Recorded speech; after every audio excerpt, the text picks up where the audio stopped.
So I think that fits more in this. That's a very interesting idea that I haven't really fully digested before, and it seems to almost sit in the middle of a sort of a traditional like Bitcoin style, and sort of what Vlad is talking about, because you're kind of trusting some weird demon to make your decisions, which isn't horrible, but like if there's some misspecification in there, you know, if what is the failure mode of that system, which I think we actually are kind of out of time. I actually can't really let you answer that question, but it's a long answer anyway. Yeah, I'm sure it is, and so. It's an interesting middle ground to say, well, we're not going to necessarily leave it up to the masses to decide, as Vlad is suggesting, and we're not going to make it entirely in the algorithm in the system itself. We're going to add this other system to do that work. It's a really interesting idea. But Peter, you wanted to. So I think we should already start testing the governance mechanism in Ethereum. Already in Parity, we've recently released, there is an operations contract that will, there is a contract that says executable with given hash up to which block does it have consensus capability based on what we know. So the client will actually stop syncing if we know that there is a scheduled hard fork. And also there is ability to download stuff, or of course, right, or not of course, but for now it's from centralized servers, and also check hash and then upgrade your client if there is a upcoming fork. So I think it's already built in. We have a contract, and now we just need to figure out how to manage that contract, how to build the governance on top of it. Yeah. Vitalik, did you have any comments? I mean, I'd say like with any of these systems in general, there's the kind of oft-cited adaptability, immutability trade-off. And contrary to what some trolls say, yes, we do value immutability to a non-zero extent. And, you know, so, like, you know, I think there is an entire spectrum of governance algorithms, and depending on what your application is, depending on what the target community is, depending on what context you're using it in, I think, yes, it may well be reasonable to kind of pick different points along that spectrum. Thank you. And I think, really for my own entertainment, I'm going to take exactly one question. So it needs to be a really good question. Oh, that's a better idea, Vlad. Vlad said, take three, pick one. So there's three of you, you're in the Thunderdome, only one question's going to make it out. All right, I see one hand over here. I see Loy, that's kind of cheating, I don't know. And I see number two. So actually, Loy, you're good because there's not enough hands. All right, number one. If hard forks are the final get out, the final savior of proof of stake system, what's to stop an adversary finding a way of bribing the nodes to hard fork? Because the nodes are a small subset of the coin holders. I feel like this question should be answered sufficiently by Jay, Vlad, or Vitalik. Hold on, though, because that's question number one. We may not answer it. Question number two. Why don't you take secure and prove the secure proposals of proof of stake from academia that just disappeared? That's too easy. Question number three. So does proof of stake reduce the liquidity of the network? Because now, you know, more coins are kept in the validator deposit. Okay. So what? I think it's between 1 and 3. What do you guys? I can answer one. Number one. Yeah, we should do a vote. Like, let's. All right. So by a show of hands on the panel, who's for number one? Vlad, you. Whoa. Okay, number one it is. It was 4. That was easy. Jay, do you want to hit it? Yeah. So hard forks are not a final solution for not just proof of stake chains. It's also a final solution for proof of work chains, as we mentioned before. If there's a 51% consortium coalition that controls the mining power, you have to hard fork the mining algorithm, for example. The way in which you prevent bribes from being able to control the system even after a hard fork is, well, in the case of Tendermint, in the case of a double spend attack, there's a way to deterministically figure out like who's responsible for the double spend attack, so you can slash them and they're out of the system. And the people that are remaining, yeah, okay, you can bribe them again.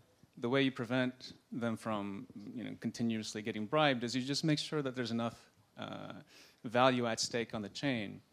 For example, in the Cosmos system, we're going to have, it's not just a staking token, there's also a reserve pool of value. And so the staking token, the entire chain still has quite a bit of value that is at stake. We just make sure that the bribers will have to pay a sufficient amount in penalty, and the system should be secure. If they continue to pay the penalty and they keep doing it, well, they're paying the fee, so it should be okay.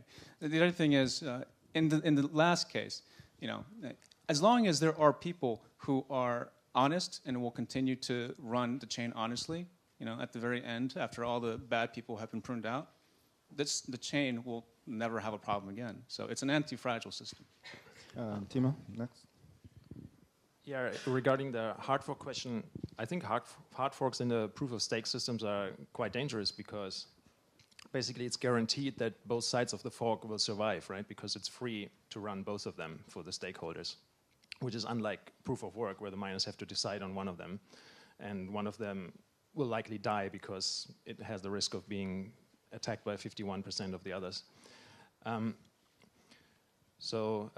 Yeah, I mean, one important thing is to note that the provable secure proof of stakes systems have been mentioned. So the famous nothing at stake problem actually has been solved, but that doesn't apply to hard forks, right? So hard forks, it's still free to maintain two sides of a fork. Right, Vlad? Yeah, okay, so I thought the question was like, how do you stop people from bribing the consensus nodes from hard forking? And I think it should be very clear that consensus forming nodes do not control hard forks. It's like the clients, people who like actually like run the interfaces that are like important that people use to access the network that end up determining in the end whether or not hard forks go through. So I think the best way to avoid bribing to lead to like hard forks, really what we're talking about is like protocol upgrades that fix failure modes, is to not have a class of people in the protocol who you can just bribe to do that, which is to say, let's not have governance in the protocol, because then you'll be able to specify a class of people who you can bribe to do these upgrades that will, potentially lead to like permanent censorship or whatever kind of, bad hard fork you're worried about. By making the hard fork actually a hard fork, by making it actually in the public discourse, in the public community, you make it as as hard as possible, I think, to bribe it to happen. Yeah, exactly. Yeah, I think auto-updating is terrifying. For blockchains. Yeah. Don't do that on your blockchain. But Dominic doesn't agree. I would probably kind of also say that with proof of stake algorithms, the cost of actually doing one of these 51% attacks is massive, right? So if you wanted to attack the system, just like spamming the blockchain with transactions and pushing the equilibrium fee up to $5 is a much better attack vector. So I think my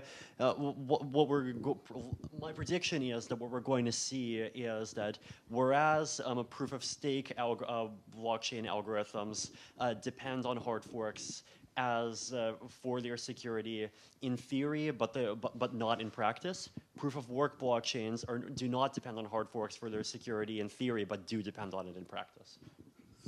Even with transaction fees only? Yes, transaction fees or rewards. Transaction fees only is more dangerous. Right. So basically, like what I'm saying is like, if we pay only a little bit for consensus, we can make sure it fails kind of often.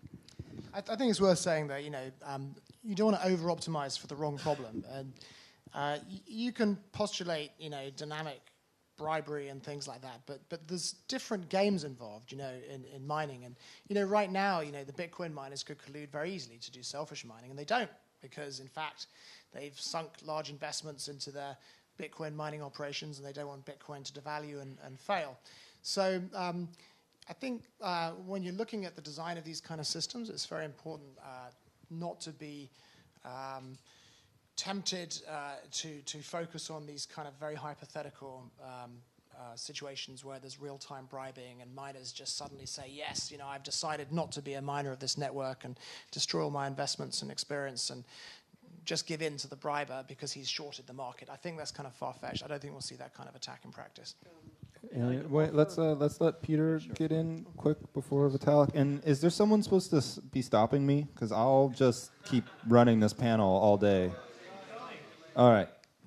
So I think even though I agree that there should be a wide consensus amongst the community to do the hard fork, but at the same time I think it is useful to have some sort of processes when we want to conduct a hard fork. Right now there is a lot of power is given to for instance implementers of the software and other people with maybe some expertise, but maybe if we can make sure to actually properly inform the community and then get some process that actually gets the community approval rather than what we have. Yeah, and I think that Vlad was talking about that in maybe a more ad hoc way. I think that's implicit in Jay's descriptions based on my discussions with him and what he said now. So I think that on the side of do you govern with hard fork or not, there's kind of a consensus on the hard fork side that you need tools that are not necessarily entirely intrinsic to the blockchain, but have some relationship to the blockchain so that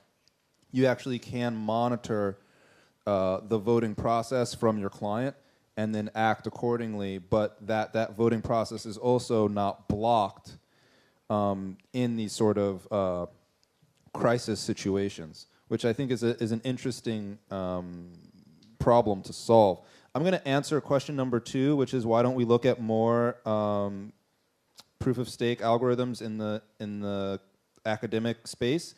I think one, it's a sort of leading question because Dominic here publishes a bunch of stuff. I mean, there's a lot of Jay publishes a bunch of stuff. So I think that there's that we are looking at stuff from academia. Point number 1, and then point number 2, just like a general life thing. It takes 20 years to get from research to production for anything, for chemicals, for shoes, for tires. So we're reading the papers. I think everyone on this panel reads the papers, but we still have to make something for somebody in less than 20 years. So that's why we might not be implementing the papers right now in production. And then since I don't have a time limit, apparently, Vitalik, did you want to round out that last set of questions, or what was the Loy's question? Yeah, let's just switch to Loy's. Yeah, so Yeah. Loy's was about liquidity. His question was, does proof of stake reduce the total liquidity on the network? Right?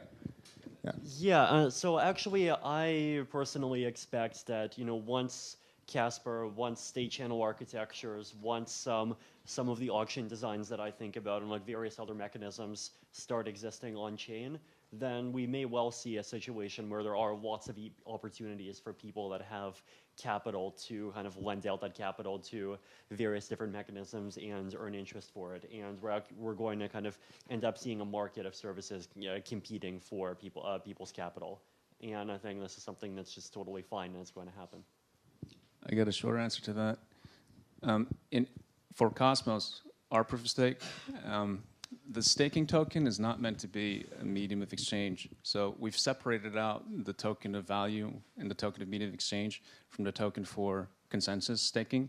So it's as if the blockchain is a service that that is offering consensus and immutability as a service, and people are paying for it with transaction fees. And the staking token is just share in this system. And the Cosmos Hub, for example, is a multi-asset system, so there could be many kinds of tokens that are not staking tokens, but it's completely separate, right? So in that sense, there is no capital locked up in bonds because it's just a new kind of asset class that was created out of thin air. If the staking tokens have some value, right? Change the tokens. Mm-hmm. Yeah, but I don't think it's locking up capital. I think it's creating new kinds of capital. Well, if you lock up capital, the value of the tokens will go up, and so you have just as much liquidity as Yeah. before. It's just that some of it's, well, you have more liquidity than before, but some of it's locked up. So. Yeah, that's exactly what I was going to say. Like, just because you lock up some capital doesn't actually mean that liquidity goes down. In fact, having more use cases for capital means that it's easier to do a fundamental evaluation, which means that it's easier for market makers to step in and provide liquidity. So actually, having more uses for Ether increases liquidity, and like these deposits are legitimate use cases. Thanks, guys. And we're at time. So thank you, everyone on the panel.